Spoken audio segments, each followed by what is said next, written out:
నిలకడ మీద నిజం. అంధేరి దేశపు రాజుకు వరుసగా 5 కొడుకులు పుట్టారు. కానీ ఒక్క కూతురు కూడా కలగలేదు.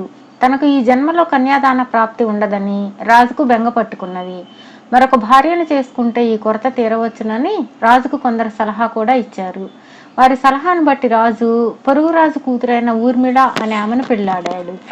ఊర్మిళ చాలా అందగత్తె కూడా. అయితే ఆమెది దుష్ట స్వభావం. ఆమె తన అందం చేత రాజును వలలో వేసుకుని రాజు పెద్ద భార్య అయిన చంద్రమతిని, ఆమె కొడుకుల 5 ఇంటి నుంచి వెళ్ళగొట్టించింది. చంద్రమతి రాజపురోహితుడి సహాయంతో ఒక మారుమూల పల్లెటూరులో చేరి ఎవరికీ తెలియకుండా అక్కడ తన కొడుకులతో జీవించసాగింది. అప్పటికి ఆమె గర్భవతి అయి ఉన్నది. మిగిలిన గ్రామస్తులంతా ఏ విధంగా పాటుపడి జీవిస్తారో చంద్రమతి, ఆమె కొడుకు అలాంటి పనులే చేసి జీవిస్తూ వచ్చారు. చంద్రమతి కొడుకులు గురువు వద్ద చదువుకుంటూనే అరణ్యం నుంచి కట్టెలు తెచ్చేవారు, జంతువులను వేటాడి తెచ్చేవారు.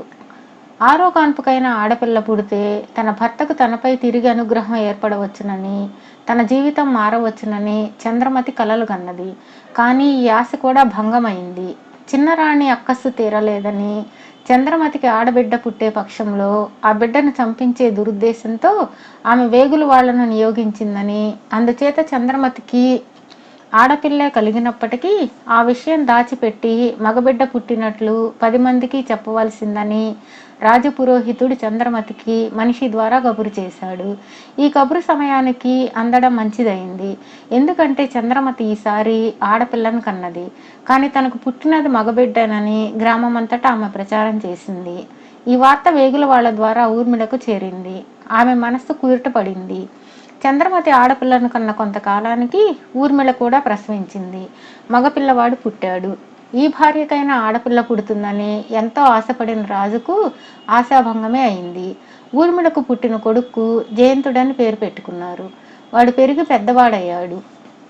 15 ఏళ్ల వాడై ఉండగా జయంతుడు సపరివారంగా వేటకు బయలుదేరాడు.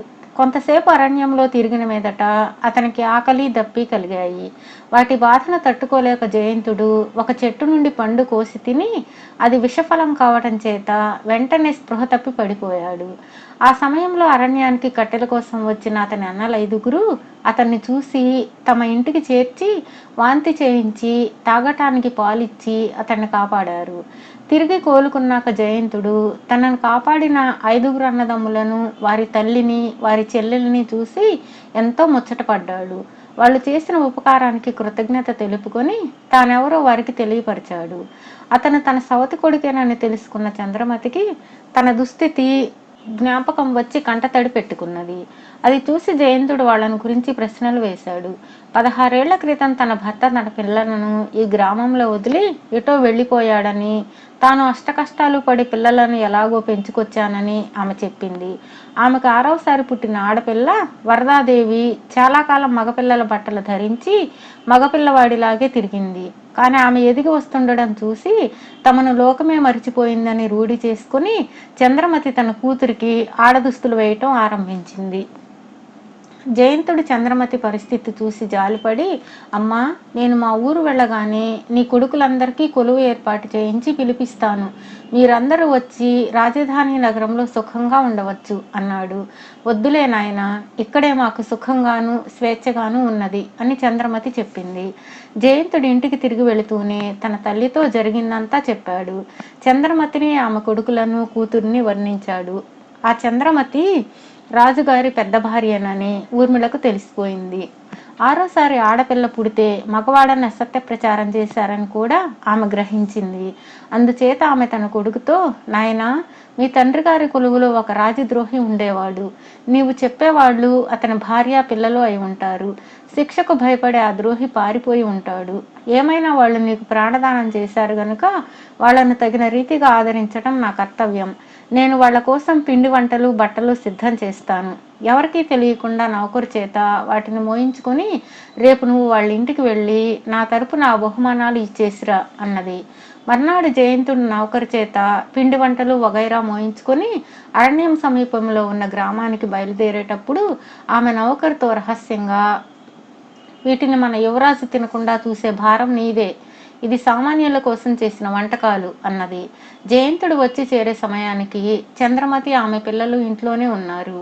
నౌకరు మోసుకువచ్చిన వస్తువులన్నీ చంద్రమతి ముందు పెట్టిన జయంతుడు, మా అమ్మ వీటన్నింటినీ మీకోసం పంపింది అన్నాడు. మా కోసం ఎందుకింత శ్రమ పడ్డావు యువరాజా అన్నది చంద్రమతి. జయంతుడు వెంట వచ్చిన నౌకరు చంద్రమతి కొడుకులతో, భక్ష్యాలు భోంచేయండి బాబులు అని తొందర చేయసాగాడు. చంద్రమతి వాడితో, మా పిల్లలు ఎప్పుడు పడితే అప్పుడు ఏది పడితే అది తినరు నాయన, సమయం చూసి నేను వాటిని అందరికీ పెడతానులే అని వాడు తెచ్చిన వస్తువులను లోపలికి తీసుకుపోయింది. వాడు తెచ్చిన పిండి వంటలలో కొంచెం కొంచెం తీసి కాకులకు వేసింది. ఆమె ఇలా ఎప్పుడూ జాగ్రత్త పడుతూనే వచ్చింది. కానీ ఈసారి మాత్రమే కాకులు ఆమె వేసిన భక్ష్యాలు తుంపులు తిని గిలగిలా కొట్టుకుని చచ్చాయి. కాకులు గొడవ విని జయంతుడు దొడ్లోకి వెళ్ళి చచ్చిపోతున్న కాకులను చూసి, ఏమిటిది అన్నాడు. ఇది నీకు సుఖం కలిగించే విషయం కాదు నాయన, నువ్వు అమాయకుడివి, నిర్దోషివి, కానీ ఈ భక్ష్యాలు మేము తినడానికి యోగ్యమైనవి కావు అన్నది చంద్రమతి అతడితో. ఏ కారణం చేతనో గాని తన తల్లి ఈ కుటుంబానికి విషం కలిపిన భక్ష్యాలు పంపింది. ఆ సంగతి నౌకరికి కూడా తెలిసి ఉండాలి. అందుకే వాడు వాటిని తినమని చంద్రమతి పిల్లలను తొందర చేశాడు. ఆ నౌకరు చెయ్యి పట్టుకున్న జయంతుడు, వరేయ్, ఈ భక్ష్యాలలో విషం ఉన్న సంగతి నీకు తెలుసా అని అడిగాడు. నౌకరు తనకు తెలియదని చెప్పాడు. అయితే నేను వీటిని తింటాను అన్నాడు జయంతుడు. రాణిగారు వీటిని మిమ్మల్ని తిననివ్వవద్దని మరీ మరీ చెప్పాడు అన్నాడు నౌకరు లవలవలాడుతూ. అంటే తన తల్లికి ఈ కుటుంబం పైన ఏదో పగ ఉన్నదన్నమాట. ఆ పగకు కారణం ఏమై ఉంటుంది? వీళ్ళు రాజద్రోహి కుటుంబం అయినంత మాత్రాన తన తల్లి వీరి చావు కోరదు. ఇంకేదో బలమైన కారణం ఉంటుంది. తన తండ్రి మొదట భార్య ఉండేదని, ఆమెకు పిల్లలతో సహా తన తండ్రి వెళ్ళగొట్టాడని జయంతుడు ఎప్పుడో ఒకసారి విన్నాడు. వాళ్లే వీళ్ళై ఉంటారా? అదేదో అంతు తేల్చుకోవాలనుకుని జయంతుడు నౌకరుతో, నేనింటికి రాను, ఇక్కడే ఉంటానని, వీళ్లతో పాటే నేను కూడా ఈ భక్ష్యాలు తింటానని మా అమ్మతో చెప్పు అన్నాడు. అతను నౌకరు చూస్తుండగానే ఒక భక్ష్యం తీసుకుని దొడ్డికేసి వెళ్ళి అక్కడి నుండి ఒక చావు కేక పెట్టాడు. నౌకరు పరిగెత్తుకుంటూ ఊర్మిళ వద్దకు వెళ్ళి, యువరాజు గారు మీరు పంపిన పిండి వంటలు తినేసి కెవ్వును కేక పెట్టేసి పడిపోయాడు అని చెప్పాడు. ఊర్మిళ గుండెలు బాదుకుంటూ, పెద్దరాణి నా కొడుకు విషం పెట్టిందర్రోయ్ అని ఆక్రోశించింది. రాజు ఊర్మిళను, నౌకర్లను, ఇతర పరివారాన్ని వెంటబెట్టుకుని చంద్రమతి ఉండే ఇంటికి వచ్చాడు. ఊర్మిళ చంద్రమతిని చూస్తూనే, నా కొడుకును చంపి పగ తీర్చుకున్నావా రాక్షసి అన్నది. జయంతుడు బయటకు వస్తూ, ఏ పగ తీర్చుకునేందుకు గాను నువ్వు వీరందరికీ విషం పెట్టి చంప యత్నించావో అది చెప్పు ముందు అన్నాడు. త్వరలోనే రాజుకు పరిస్థితి అంతా అర్థమైంది. తన భార్యను, కొడుకులను ఇంతకాలం అడవుల పాలు చేసినందుకు ఎంతో పశ్చాత్తాపపడ్డాడు. లేక లేక తనకు కూతురు పుడితే ఆమె కళ్ళ ఎదుట పెరిగి పెద్దది కావటానికి కూడా నోచుకున్నందుకు ఆయన చాలా నొచ్చుకున్నాడు. ఆయన చంద్రమతిని, పిల్లలను తన వెంట తీసుకుపోయాడు. ఊర్మిళను చెరలో వేయించాడు. తన పెద్ద కొడుకును యువరాజు చేశాడు. తన కుమార్తెకు తగిన వరుణ్ణి సంపాదించి కన్యాదానం చేసి తన చిరకాల వాంఛితాన్ని ఈడేర్చుకున్నాడు.